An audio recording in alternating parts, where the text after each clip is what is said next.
Hello, everyone. It's Dr. Eckelman, and today's fairy tale, by popular demand, is Sleeping Beauty. Once upon a time, in a faraway land, a king and a queen lived in a grand castle. They were very content, but they longed for a child. So imagine how happy they were when the queen gave birth to a beautiful baby girl. "Let's have a party to celebrate," the king beamed. "Oh, yes," agreed the queen. The day of the party arrived. Tables were laden with delicious food, and there was music and dancing in the great hall. One by one, the guests placed their presents beside the princess's cradle. Last of all, the 4 good fairies presented their gifts in a shower of fairy dust. "You will be incredibly clever," said Whim. "You will be a wonderful dancer," said Whirl. "You will be a fabulous singer," said Whistle. But before Wisp, the 4th good fairy, could speak, there was a flash of lightning, followed by a wicked cackle.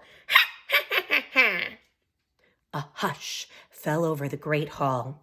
It was Weedle, the wicked fairy. The king had forgotten to send her an invitation, and she was furious. She flew up to the cradle and waved her evil wand over the princess's head. "Here's my gift," she shrieked.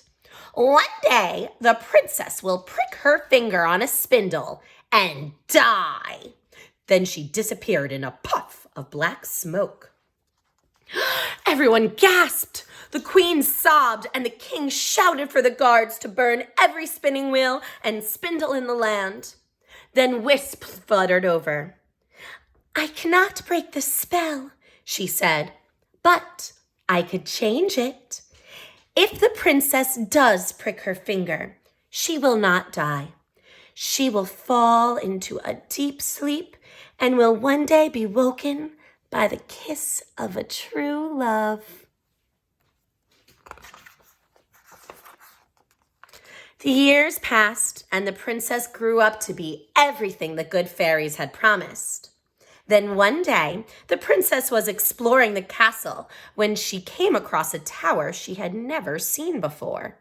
She climbed the steep steps and entered a tiny room. There, in the corner, was a long-forgotten spinning wheel.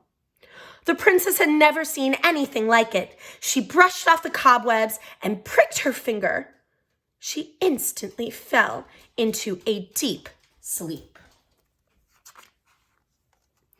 And that is how the king and queen found her.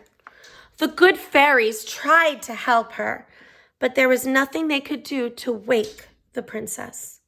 They laid her on a bed, and then the fairies cast a gentle spell over the whole castle. Everyone from the king to the cook's cat fell into a deep sleep. 100 years rolled by, and a giant hedge of thorns grew up around the castle. Many tried to cut their way through the thorns, but all failed. Then one day, a handsome prince came riding by. When he saw the tower poking up from the forest of thorns, he became very curious. He drew out his sword to hack his way through, but somehow a path magically appeared before him. At last, the prince came to the castle. He walked past the snoring guards at the gate and stopped to admire the smart horses dozing in the stables. He almost tripped over the cook slumped beside her cooking pot, and he bowed before the king and queen sleeping on their thrones. Then, as if in a trance, he was drawn up the steps of the tower. As soon as the prince set eyes on the princess, his heart leaped. He had never seen anyone so lovely. He bent down and kissed her gently on the lips. The princess opened her eyes and smiled. "I've had such a lovely sleep," she sighed. As she spoke the words, everyone in the castle woke up and went about their tasks as if nothing had happened. The guards stood to attention. The groom continued brushing the horses, and the cook stirred her cooking pot. The king and queen were delighted. Not only has the handsome prince broken the wicked spell, but he was in love with their beautiful daughter. "Excellent," bellowed the king. "Let's have a royal wedding."